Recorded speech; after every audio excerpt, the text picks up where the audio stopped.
Bismillahirrahmanirrahim. Alhamdulillahirabbil alamin wassalatu wassalamu alal mabuuthi rahmatan lil alamin nabiyina Muhammadin wa ala alihi wa ashabihi wa man tabi'ahum bi ihsanin ila yaumiddin, amma ba'd. Alhamdulillah, kembali kita lanjutkan pelajaran kita dalam ilmu mustalah al-hadis, dan segala puji hanya bagi Allah Subhanahu wa taala yang telah memudahkan kita menyelesaikan buku pertama dari silsilah mustalah hadis di rumah bahasa Arab ini, yaitu kita telah membaca Tuhfatul Mubtadi bi Syarhil Manzumah Al-Baikuni, salah satu buku mustalah dasar yang ditulis oleh Syekh Abdul Hasan Ali bin Ahmad Ar-Razihi hafizahullah taala. Dan insyaallah selanjutnya di silsilah kedua kita akan membaca Ikhtisar Ulumil Hadis yang ditulis oleh Imaduddin Abul Fida Ismail bin Katsir rahimahullahu taala, yang tentunya telah kita ketahui bersama siapa beliau, kedudukan beliau dalam ilmu dan kehebatan beliau dalam tulisan-tulisannya. Buku yang ada di hadapan kita ini, Ikhtisar Ulumul Hadis, masih dalam cakupan buku dasar dalam ilmu mustalah. Buku dasar dalam ilmu mustalah hadis, hanya saja lebih luas sedikit dari buku sebelumnya, dari Manzumah Baikuni yang telah kita baca. Dan buku Ikhtisar Ulumul Hadis ini adalah sebuah ringkasan dari buku Ulumul Hadis karya Ibnu Salah yang dikenal dengan Muqaddimah Ibnu Salah. Muqaddimah Ibnu Salah. Jadi buku ini adalah ringkasan dari buku Ibnu Salah. Dan di sana terjadi beberapa kesalahan ketika menyandarkan buku ini dengan memberi nama Al-Ba'ithul Hasis, karena memang itu yang terkenalnya, Al-Ba'ithul Hasis Ikhtisar Ulumil Hadis. Akan tetapi yang benarnya yang ditulis oleh Ibnu Katsir adalah Ikhtisar Ulumul Hadis. Adapun Al-Ba'ithul Hasis itu adalah syarah dari Ikhtisar Ulumul Hadis yang ditulis oleh Syekh Ahmad Syakir. Syekh Ahmad Syakir itu yang antara syarah yang paling terkenalnya untuk buku Ikhtisar Ulumul Hadis.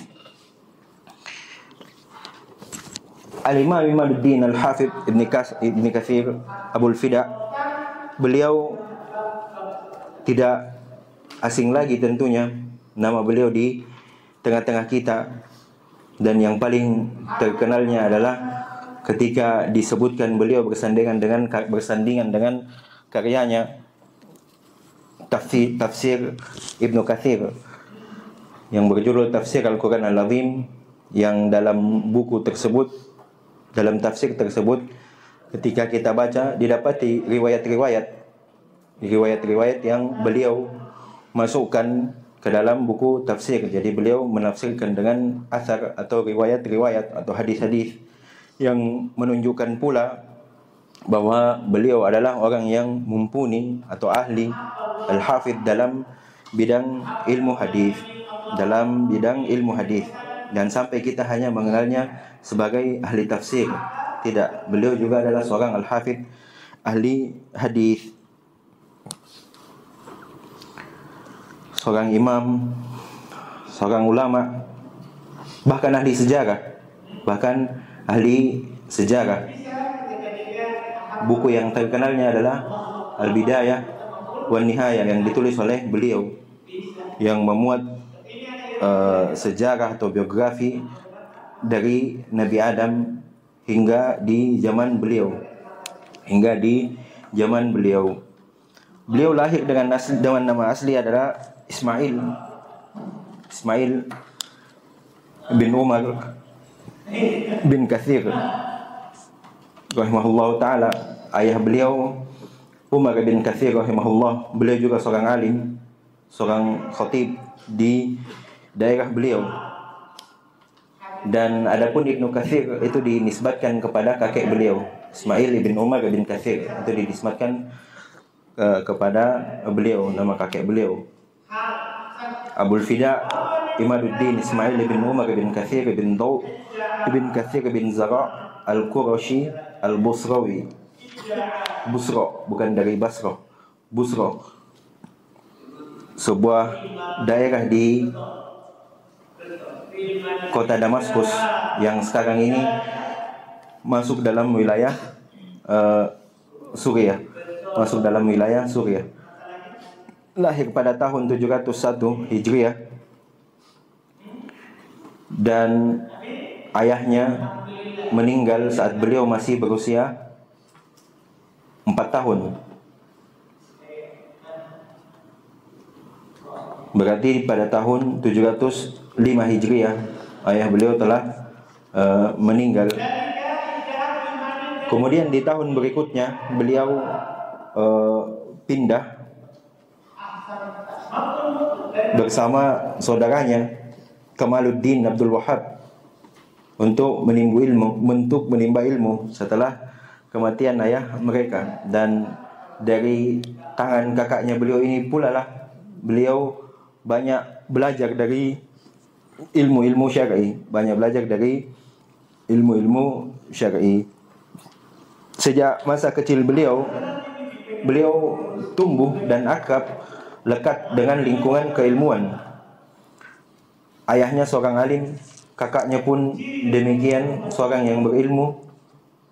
Kemudian beliau diajak berpindah oleh kakaknya dan juga kemudian tumbuh di dalam lingkungan ilmu.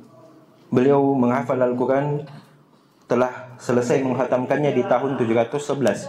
Berarti di usianya yang keberapa itu? 10 tahun. Di usia 10 tahun beliau telah selesai menghatamkan hafalannya di usia yang sangat dini. Kemudian beliau banyak membaca Al-Quran kepada imam-imam di zaman beliau, termasuk kepada Syekh Muhammad bin Ja'far atau Ja'far bin Farus Al-Labad, yang dimana beliau ini telah dikenal memang fokus berpuluh-puluh tahun mengajarkan orang Al-Quran. Ibnu Katsir membaca juga kepada beliau, maksudnya menyetorkan hafalannya. Banyak, bukan cuma Al-Quran yang dihafal, beberapa matan-matan juga, buku-buku beliau hafal. Dan yang tidak diragukan juga, beliau belajar ilmu hadis, mendalami ilmu sanad, ilmu tentang ilal, kecacatan hadis, dan juga ilmu tentang rijal, para perawi hadis. Dari guru beliau, Abdul Hajjaj Al-Mizzi, penulis buku Tahdhibul Kamal fi Asma' Ar-Rijal, buku yang memuat nama-nama perawi, dicetak dalam puluhan jilid. Dan buku ini pula yang diringkas oleh Ibnu Hajar, Tahdhibut Tahdhib, kemudian diringkas lagi jadi Takribut Tahdhib atau Tahdhibut Takrib, sebaliknya. Dan guru beliau ini juga Al-Mizzi, yang sekaligus menjadi mertua beliau. Ibnu Katsir menikahi anak dari atau putri dari Al-Mizzi, putri dari Al-Mizzi. Orang tuanya berilmu, saudaranya berilmu, mertuanya lagi dia cari yang berilmu. Karena kenapa? Agar ia selalu berada di lingkungan keilmuan. Dan juga diketahui bahwasanya beliau banyak membersamai, bermajelis, duduk menemani Syekhul Islam Taqiyuddin Ibnu Taimiyah rahimahullah ta'ala, banyak mengambil pendapat-pendapat beliau rahimahullah dalam permasalahan-permasalahan fikih. Kalau murid dari Al-Mizzi dan Ibnu Taimiyah, dia sezaman. Murid yang menonjol dari Ibnu Taimiyah adalah Ibnu Qayyim. Murid yang menonjol dari Al-Mizzi adalah ini Ibnu Katsir rahimahullahu taala. Akan tapi Ibnu Katsir juga belajar kepada Syekhul Islam Ibnu Taimiyah rahimahullahu taala. Bahkan disebutkan oleh Imam Asy-Syaukani bahwasanya Ibnu Katsir ini adalah orang yang mahir, pandai, unggul dalam ilmu fikih, ilmu tafsir, ilmu nahwu, bahkan sangat mendalam dan detail yang mengetahui tentang ilmu jarh wa ta'dil, tentang ilmu rijal.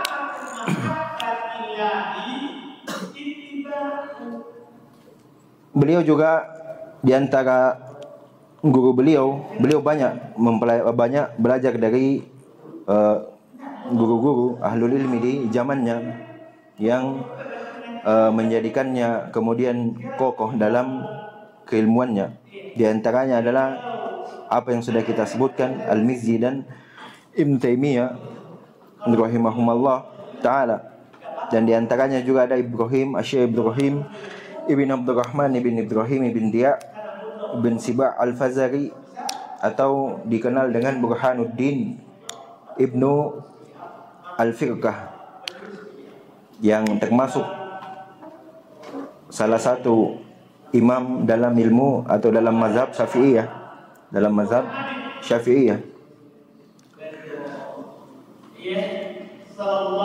Di antaranya juga beliau belajar ilmu hadis dari Syekh Syihabuddin Abul Abbas Ahmad Ibn Abi Thalib Ibn Ni'mah Ibn Hasan As-Salihi Al-Hijazi, yang dikenal sebagai Ibnu Sihna. Dan guru beliau ini meninggal pada tahun 730 Hijriah. Beliau bahkan mengambil hadis banyak dari Syihabuddin ini dengan metode diijazahkan dan juga mendengar langsung dari mulut beliau. Dan juga yang tidak sama dari kita adalah guru beliau Al-Hafidh Al-Dhahabi Muhammad ibn Ahmad ibn Uthman ibn Qaymaz Abu Abdullah Syamsuddin Ad-Dimashqi.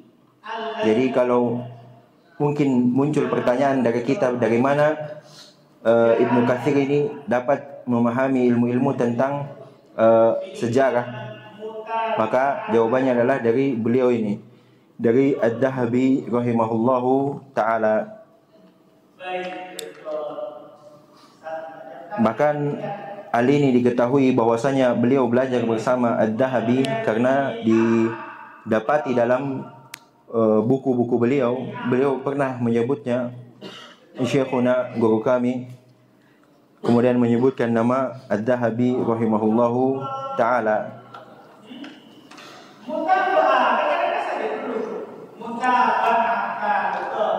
Itu diantara dari guru-guru beliau rahimahullahu ta'ala, dan tentu masih banyak lagi jika ingin disebutkan satu persatu, namun itu cukup untuk kita ketahui. Juga banyak beliau atau lahir dari beliau murid-murid yang juga menonjol, karena beliau diketahui orang yang semangat dalam mengajarkan ilmu agama. Di antara muridnya adalah Syihabuddin Haji Ibn Ahmad Ibn Haji Ibn Musa Ibn Ahmad Asy-Syafi'i rahimahullahu ta'ala. Ibnu Haji ini, muridnya beliau ini, pernah memuji Ibnu Katsir bahwasanya ia berkata, saya tidak pernah sekalipun berjumpa dengan beliau, dengan Ibnu Katsir maksudnya, kecuali pasti ada pelajaran yang saya dapatkan. Ada saja ilmu, ada saja pengetahuan baru yang ia dapatkan. Ini persaksian dari Ibnu Haji ketika dimanapun atau kapanpun beliau menemui atau sedang membersamai Ibnu Katsir, pasti beliau dapat pelajaran, pasti beliau dapat ilmu. Dan ini sekaligus membuktikan bagi kita akan keluasan, kedalaman, dan semangatnya akan dari Ibnu Taimiyah, dari Ibnu Katsir dalam menyebarkan ilmu agama, karena dipersaksikan sendiri dari muridnya bahwasanya selama ia bertemu tidak pernah ia tidak mendapat ilmu. Maksudnya ketika bertemu, ketika duduk, tidak ada bicara-bicara kosong, tidak ada canda-canda atau apa. Mungkin ada canda-canda, tapi pasti diselipi dengan ilmu, Di antaranya juga adalah murid beliau Az-Zarkashi, Muhammad ibn Baharuddin ibn Abdullah atau ibn Bahadur bin Abdullah Badruddin Az-Zarkashi Asy-Syafi'i. Ibnu Hajar menyebutkan bahwa Az-Zarkashi ini melakukan sebuah rihlah atau perjalanan jauh ke Damaskus hanya untuk belajar ilmu hadis kepada Ibnu Katsir. Dan Az-Zarkashi juga ini membacakan kepada Ibnu Katsir ringkasan tentang ilmu hadis, dan beliau banyak juga memuji dari Az-Zarkashi. Di antara muridnya juga adalah Ibnu Al-Jazari, Syamsuddin Abdul Khair, Muhammad ibn Ali bin Yusuf Asy-Syafi'i. Beliau memang dikenal Ibn Katsir, nanti akan ketika mulai masuk akan disebutkan bahwa beliau adalah Syafi'i. Ibn Katsir secara madhab adalah Syafi'iyah, Itu diantara murid-murid dari Ibn Katsir, dan tentunya masih banyak lagi diantara murid-murid beliau. Allah Subhanahu wa taala menganugerahkan ilmu kepada Ibnu Katsir dengan banyak keutamaan dan kelebihan. Beliau dikenal orang yang berwibawa, orang yang sangat dihormati, jenius, cerdas, al-hafidh, memiliki keingatan hafalan yang kuat.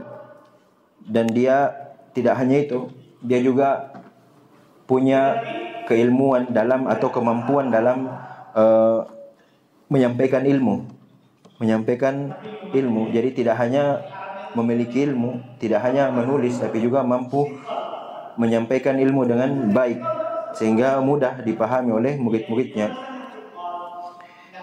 Dan disebutkan juga bahwasanya beliau mulai mengajar di usia yang masih belia, masih dini, yaitu di usia 18 tahun.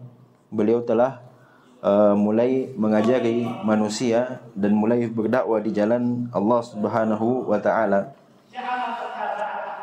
Tidak sedikit dari ulama yang menjuluki beliau sebagai al-hafidh, seorang yang kuat penghafal. Bahkan Ad-Dhahabi rahimahullahu taala sendiri pernah mempersaksikannya. Siapa Ad-Dhahabi tadi? Apanya? Gurunya. Guru beliau sendiri pernah mensaksikan atau menyebutkan bahwasanya Ibnu Katsir ini telah banyak menghafal buku-buku hadis beserta para perawinya, matan-matan, dan tidak hanya itu, bahkan status-status atau derajat rawinya pun dihafal dengan baik oleh beliau. Dan yang mempersaksikan ini adalah gurunya, bukan teman atau muridnya. Tidak sampai di situ, Ad-Dhahabi juga mempersaksikan bahwasanya itu bukan sekadar hafalan, tapi ia memang betul-betul memahami dengan detail apa yang dia hafalkan. Karena di sana didapati orang-orang yang menghafal tapi kurang atau minim sedikit dalam pemahaman. Juga di antara pujian yang dilontarkan kepada beliau adalah terkhusus tentang ilmu hadis. Ibnu Haji, murid beliau yang sudah kita sebutkan tadi, beliau berkata bahwasanya yang saya ketahui di antara orang-orang yang pernah saya ketemui, Al-Hafidh Ibn Katsir ini adalah orang yang paling hafal tentang nas-nas hadis dan para perawinya. Beliau yang paling mengerti tentang ilal hadis, kecacatan sebuah hadis, keabsahan hadis dan kelemahannya. Bahkan juga diakui oleh teman-teman beliau sendiri. Dan sebagai bukti akan keilmuan beliau adalah karya-karya yang kita dapati dari beliau. Yang paling terkenalnya adalah tafsir Al-Quran Al-Azim, atau yang dikenal dengan tafsir Ibn Katsir. Hampir seluruh kaum muslimin tahu atau minimal pernah mendengar tafsir Ibn Katsir ini.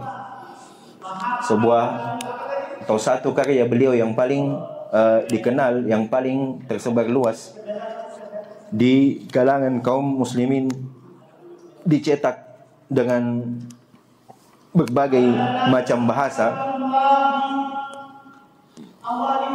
Juga buku beliau adalah Al-Bidayah wan Nihayah, salah satu buku sejarah yang mencakup dari awal penciptaan, yaitu Adam alaihissalam, hingga abad ke-8, hingga di masa beliau.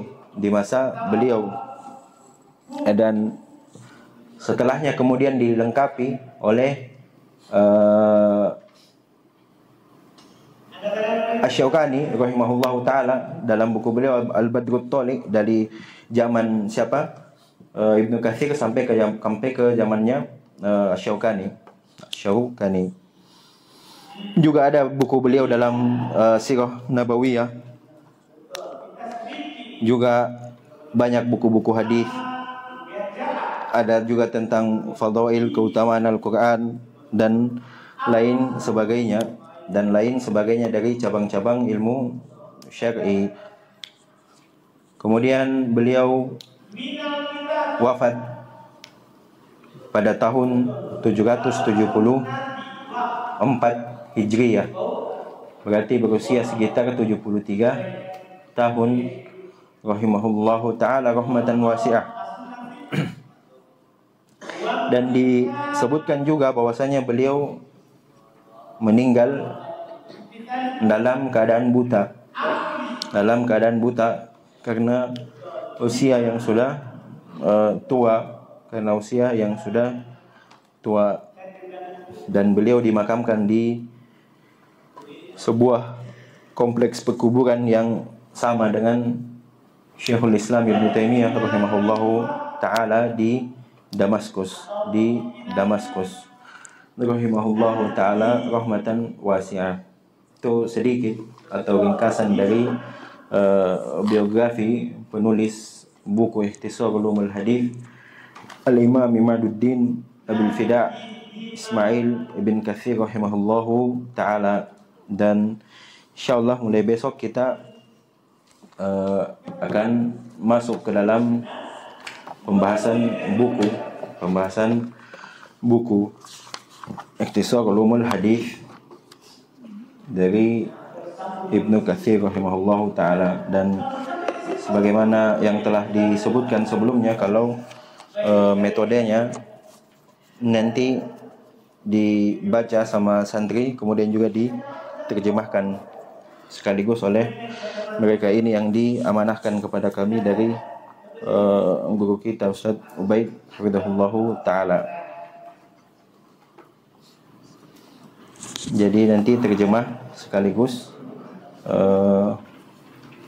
baca sekaligus terjemah. Dalam buku ini ada sekitar 65 jenis, tapi tidak begitu meluas, insyaallah mudah, hanya masih sebagai pengenalan istilah yang berjalan di kalangan ahlul hadis, berjalan di lisan-lisan ahlul al-ilmi. sebagian besarnya telah berulang dari 32 jenis hadis yang kita baca di Manzumal Baikuniyah. Insyaallah akan berulang lagi di sini. Tambahannya berarti berapa? 30 65 33. Mudah. Dan kita rencana kalau hadisnya jenis hadis di sini 65 berarti mungkin sekitar segitu pertemuan insyaallah. Tidak bisa kita ambil satu pertemuan satu jenis karena ada yang agak panjang dalam satu jenisnya dan ada yang agak sangat ringkas, sangat pendek sekali. Bahkan kalau tidak salah ingat ada yang hanya 1 atau 2 paragraf saja dalam satu jenisnya. Paragrafnya pun sedikit, paling sekitar 3-4 baris. Jadi mungkin ada di dalam satu jenis, nanti dalam satu pertemuan kita ambil 2, 3 atau lebih pertemuan, dan ada juga mungkin nanti dalam satu pertemuan bisa kita baca 3 bahkan 4 jenis. Kan 4 jenis ada di bagian-bagian akhir, mulai ringkas-ringkas tidak panjang lagi. Jadi seperti itu metode yang akan kita lakukan mulai besok insyaallah taala. Jadi santri yang baca sekaligus menerjemahkan. Semoga Allah mudahkan semuanya dan semoga Allah Subhanahu wa taala memberikan keikhlasan, kemudahan dan pemahaman dalam mempelajari ilmu agamanya. Sampai situ dulu. Insyaallah kita lanjutkan besok. Subhanakallahumma wa bihamdika asyhadu an la ilaha illa anta astaghfiruka wa atubu ilaik. Alhamdulillahirabbil alamin.